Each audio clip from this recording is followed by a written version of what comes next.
Greetings, welcome to Facts About Everything. I'm your host, James Egan. Today, on Bond Month, we'll be looking at the 2012 film, Skyfall. Fun fact, this is the only James Bond film my wife ever saw. This film convinced Roger Moore that Daniel Craig is the best James Bond. Adele sang the theme song. At first, she was hesitant about accepting the job because she writes her own music and didn't want to be forced to write or sing in a certain way that didn't fit her style. However, the producers gave her a lot of freedom and promised not to compromise her singing. The song is now considered to be one of the best theme songs in Bond history. Although several Bond theme songs have been Oscar nominated, Adele's song is the first one to win. This is the only Bond film that the Vatican endorsed. At the end of the film, Bond booby traps his home against invaders. Some critics complain that this concept seemed too similar to the story of Home Alone. Because James Bond, Home Alone, there's like no difference between those two. When the film was released, it became the 13th highest grossing film of all time. Craig genuinely fought on top of a train for the prologue and did not rely on a stunt double. The film cost $200 million. Daniel Craig did not use a stunt double when he slid down the escalator rail in the London underground scene. Javier Bardem plays the villain Raul Silva. He was offered a Bond villain in the past, but he turned it down because he believed his English wasn't good enough. Bardem is the first Spanish actor to play a main Bond villain. Silva's lair is called Hashima Island. It is a deserted industrialized island off the coast of Nagasaki. It's 480 meters long and 160 meters wide. It is one of the 505 uninhabited islands in the area. It is often known as Ghost Island or Battleship Island. It's been abandoned since 1974 and it used to be used as a coal mining industry. To help promote the movie, Craig reprised his role as Bond for a short with Queen Elizabeth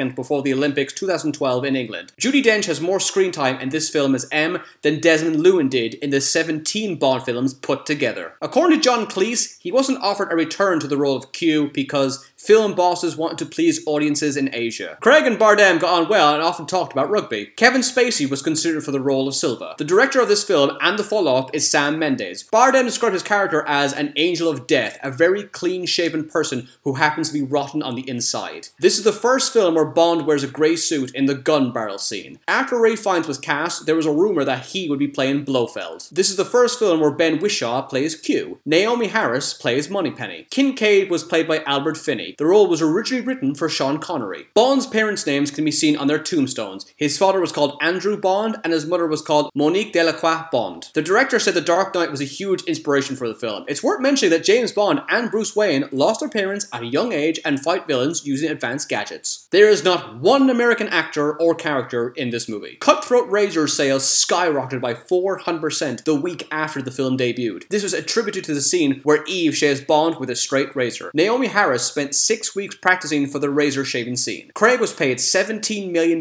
as well as a percentage of the profits. The film won an Oscar for Best Original Song and Best Sound Editing. It is the only Bond film to win 2 Oscars. Adele was pregnant when she recorded her song. Her pregnancy hormones caused her voice to go deeper. She said she cannot sing the song in that voice anymore. There's a rumor circulating the internet that Silva is actually M's son. There was a rumor that Danny Boyle would direct the movie. Bardem had the entire script translated into Spanish so he could understand it better. Berenice Marlot plays the Bond girl Severine. Her name means stern. Silva is modelled on the Joker from The Dark Knight and Hans Landa from Inglourious Basterds. Weirdly, Landa was played by Christoph Waltz, who played the main villain in the next film. The opening sequence in Turkey required 3 months of rehearsal, 4 months of preparation, and 2 months of filming. Judi Dench's phone rang during filming. Her ringtone is a James Bond theme song. Shameless. Craig admitted that he wanted Skyfall to be the last Bond film. Other potential names for the film were A Killing Moon, Once Upon a Spy, and Silver Bullet. There was a rumor that the film was going to be called Red Sky at Night. The producer said this title was never considered. The film made over $1 billion. It is the first Bond film to earn over $1 billion.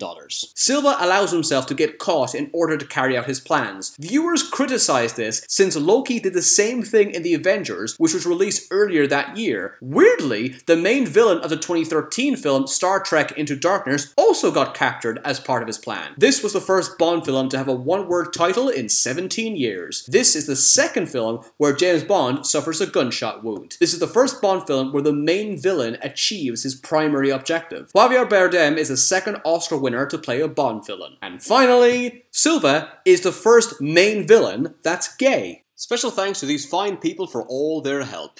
Be sure to subscribe to Facts About Everything. Follow me on Twitter for updates on upcoming videos. Check out my Facebook page to let me know what subjects you want me to talk about in the future. Thanks for watching, see you again.